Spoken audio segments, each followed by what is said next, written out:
আজ জানাবো আপনাদের দেশ বিদেশ ও পশ্চিমবঙ্গের সব বাছাই করা সংবাদ। আপনি যদি চ্যানেলে নতুন হয়ে থাকেন এখনই চ্যানেলটি সাবস্ক্রাইব করুন। দেখে নিন আজকের সেরা সংবাদ। রাস্তার ধারে ছড়িয়ে ছিটিয়ে এনিউমারেশন ফর্ম, শোরগোল কালনায়। রাস্তার ধারে ছড়িয়ে ছিটিয়ে পড়ে রয়েছে এনিউমারেশন ফর্মের স্তূপ। এই ঘটনায় ব্যাপক চাঞ্চল্য ছড়ালো পূর্ব বর্ধমানের কালনায়। রবিবার সকালে হাটকালনা পঞ্চায়েত এলাকার সপ্তগ্রাম ত্রিবেণী কাটোয়া রোডে এই ঘটনা ঘটে। স্থানীয় সূত্রে খবর, রাস্তায় ছড়িয়ে থাকা একগুচ্ছ কাগজ প্রথমে নজরে আসে স্থানীয়দের। কিছুক্ষণের মধ্যেই কাশীনাথ মণ্ডল নামে এক ব্যক্তিকে সেই ফর্মগুলি তুলতে দেখা যায়। এরপরেই শুরু হয় শোরগোল। স্থানীয়দের দাবি, এই কাশীনাথ বিজেপির সঙ্গে যুক্ত। রাস্তা থেকে মোট 27টি ফর্ম উদ্ধার হয়েছে বলে জানা গিয়েছে। খবর পেয়ে ঘটনাস্থলে পৌঁছায় পুলিশ। ফর্মগুলিতে লেখা রয়েছে তপন বিধানসভা কেন্দ্র, জেলা দক্ষিণ দিনাজপুর। জয়নগরের ইটভাটার মালিক খুন, নেপথ্যে কারা? গ্রেপ্তার হলো 5 জন। দক্ষিণ 24 পরগনার জয়নগর থানার মহিষমারি এলাকায় ইটভাটা মালিককে কুপিয়ে খুনের ঘটনায় চাঞ্চল্য। বৃহস্পতিবার রাতে ঘটে এই ভয়াবহ হত্যাকাণ্ড। তদন্তে নেমে জয়নগর থানার পুলিশ শুক্রবারই 5 জনকে গ্রেপ্তার করেছে। ধৃতদের নাম বুদ্ধিশ্বর হালদার, শিবশঙ্কর নস্কর, পতিত পাবন নস্কর, ছোটু নস্কর ও রাহুল বৈদ্য। পুলিশের প্রাথমিক অনুমান, ব্যবসায়িক শত্রুতাই এই হত্যার নেপথ্যে। মাত্র 21 বছর বয়সে হৃদরোগে মৃত্যু ছেলের। নিথর দেহ দেখেই আত্মঘাতী মা। মাত্র 21 বছর বয়সেই হৃদরোগে আক্রান্ত হয়ে মৃত্যু হয় একমাত্র ছেলের। সেই শোক সহ্য করতে না পেরে আত্মঘাতী মা। ছেলের মৃতদেহ যখন নিচে শোয়ানো ছিল, ঠিক তখনই 3তলা বাড়ির ছাদ থেকে ঝাঁপ দেন তিনি। মর্মান্তিক ঘটনাটি ঘটেছে পূর্ব মেদিনীপুর জেলার কোলাঘাটে। মৃত যুবকের নাম সুভাদ্রী বৈদ্য, তার মায়ের নাম মানসী বৈদ্য। এলাকায় শোকের ছায়া নেমে এসেছে।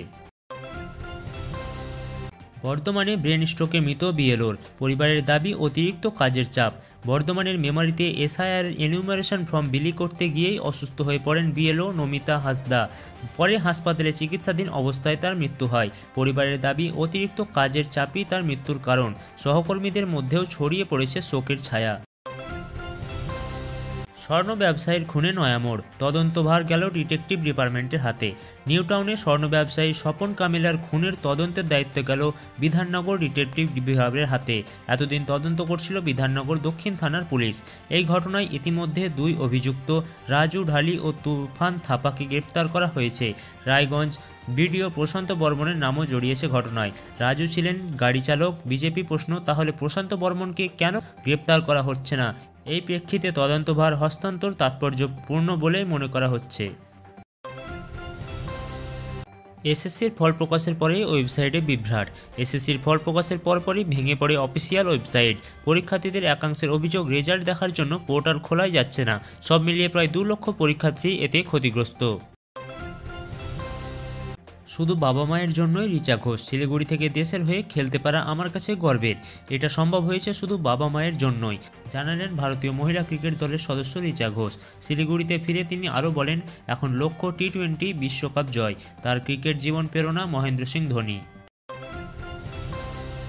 নির্বাচন কমিশন বিজেপিকে সাহায্য করছে, অভিযোগ কপিল সিব্বলের। বিহারের 2য় দফার ভোটের আগে ফের তোপ দাগালেন কংগ্রেস নেতা কপিল সিব্বল। তার অভিযোগ, নির্বাচন কমিশন সরাসরি বিজেপিকে সাহায্য করছে।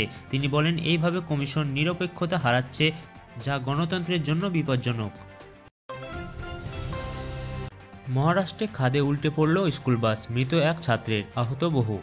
রবিবার মহারাষ্ট্রের নন্দুরবার জেলার ভয়াবহ দুর্ঘটনা। দীপাবলির ছুটির পর স্কুল ফিরছিল ছাত্রছাত্রীরা। সেই সময় খাদে উল্টে যায় বাস। এক ছাত্রের মৃত্যু হয়েছে, আহত বহুজন। পুলিশ ও স্থানীয়রা মিলে উদ্ধার কাজ চালাচ্ছে।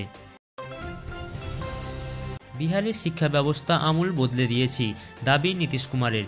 বিহারের প্রচারের শেষ দিনে নিজের কাজের খতিয়ান তুলে ধরলেন মুখ্যমন্ত্রী নীতিশ কুমার।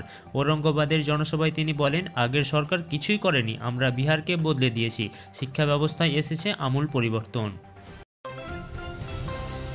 আমাদের নিঃশ্বাস নেওয়ার অধিকার রয়েছে, দিল্লিবাসীর বিক্ষোভ। দীপাবলির পর থেকেই দিল্লির বাতাসের মান খুব খারাপ।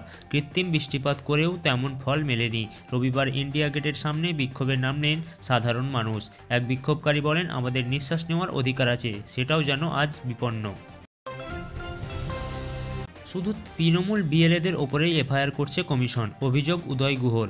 বাংলায় জোর কদমে চলছে এসআইআরের কাজ। এর মধ্যেই নির্বাচন কমিশনের বিরুদ্ধে ক্ষোভ উগরে দিলেন উত্তরবঙ্গের উন্নয়ন মন্ত্রী উদয়ন গুহ। তার অভিযোগ, কমিশন শুধু তৃণমূলের বিএলএদের বিরুদ্ধে এফআইআর করছে, বিজেপির বিরুদ্ধে করার সাহস নেই। মোদি শাহের সঙ্গে ভোট চুরি করেছে জ্ঞানেশ কুমার, রাহুলের তোপ বিহারে দ্বিতীয় দফার ভোটে আগে শেষ প্রচারে কংগ্রেসের সাংসদ রাহুল গান্ধীর সরাসরি আক্রমণ। প্রধানমন্ত্রী মোদি, স্বরাষ্ট্রমন্ত্রী অমিত শাহ ও মুখ্য নির্বাচন কমিশনার জ্ঞানেশ কুমারের বিরুদ্ধে ভোট চুরির অভিযোগ তুললেন তিনি। রাহুল বললেন, মোদি শাহের সঙ্গে হাত মিলিয়ে জ্ঞানেশ কুমারও গণতন্ত্রের ওপর আঘাত করেছেন। গুরুগ্রামে সহপাঠীকে লক্ষ্য করে গুলি চালান দুই ছাত্র, চাঞ্চল্য ছড়িয়ে পড়ে এলাকায়। গুরুগ্রামের এক অভিজাত আবাসনে চাঞ্চল্যকর ঘটনা। একাদশ শ্রেণীর দুই ছাত্র মিলে এক সহপাঠীর ওপরে গুলি চালায় বলে অভিযোগ। বন্দুকটি অভিযুক্ত এক কিশোরের বাবার, লাইসেন্স সহ। গুলিবদ্ধ ছাত্র চিকিৎসাধীন, অভিযুক্তদের আটক করেছে পুলিশ। আন্দামানে ভূমিকম্প, রিক্টার স্কেলে কম্পনের তীব্রতা 6.7। রবিবার সকালে আন্দামান দ্বীপপুঞ্জের অনুভূত হল ভূমিকম্প। ন্যাশনাল রিক্টার ফর সিসমোলজির তথ্য অনুযায়ী রিক্টার স্কেলের কম্পনের মাত্রা ছিল 6.7। স্থানীয়রা আতঙ্কিত হয়ে রাস্তায় বেরিয়ে আসেন। শক্তিশালী হিন্দু সমাজ গঠনের লক্ষ্যে এগোচ্ছে সংঘ, মোহন ভগবত বলেন। আরএসএস শতবর্ষ উপলক্ষে বেঙ্গালুরু এক সভায় সংঘ প্রধান মোহন ভগবতের মন্তব্য, আমাদের লক্ষ্য ও মিশন একটাই, শক্তিশালী হিন্দু সমাজ গঠন। সভায় উপস্থিত ছিলেন বহু শাখা সদস্য ও সমর্থক। আমেরিকা থেকে গ্রেপ্তার কুখ্যাত গ্যাংস্টার ভানু রানা। আমেরিকায় ধরা পড়ল কুখ্যাত গ্যাংস্টার ভানু রানা। তদন্তকারীরা জানিয়েছেন তার যোগ রয়েছে লরেন্স বিষ্ণুর গ্যাংয়ের সঙ্গে। দ্বিতীয় শিগগিরই ভারতে আনা হবে বলে জানা গিয়েছে। আন্তর্জাতিক সহযোগিতা অভিযান চালানো হয়। ব্যর্থ পাকিস্তান আফগানিস্তান শান্তি বৈঠক, চুক্তি বহাল। শনিবার অনুষ্ঠিত পাকিস্তান আফগানিস্তান শান্তি বৈঠক ব্যর্থ হলেও যুদ্ধবিরতির চুক্তি আপাতত বহাল থাকবে বলে জানিয়েছে তালিবান। কূটনৈতিক মহল মনে করছে আলোচনায় ব্যর্থতা দুই দেশের সম্পর্ক আরও জটিল করতে পারে। তাপমাত্রা নেমে দাঁড়িয়েছে 19.2 ডিগ্রি, শহরে ছড়াচ্ছে শীতের আমেজ। রবিবার সকালে কলকাতার তাপমাত্রা নেমে 19.2 ডিগ্রি সেলসিয়াসে, স্বাভাবিকের চেয়ে 2 ডিগ্রি কম। বাতাসে জলীয় বাষ্পের পরিমাণ সর্বাধিক 82%, সর্বনিম্ন 38%। শনিবারও শহরের সর্বোচ্চ তাপমাত্রা ছিল 30.2 ডিগ্রি সেলসিয়াস, যা স্বাভাবিকের থেকে 0.8 ডিগ্রি কম। সব মিলিয়ে শহরে এখন স্পষ্ট শীতের আমেজ। আপনারা শুনলেন লাইভ বাংলা ইউটিউব চ্যানেল। এখনই সাবস্ক্রাইব করুন সারাদিনের গুরুত্বপূর্ণ খবর পেতে।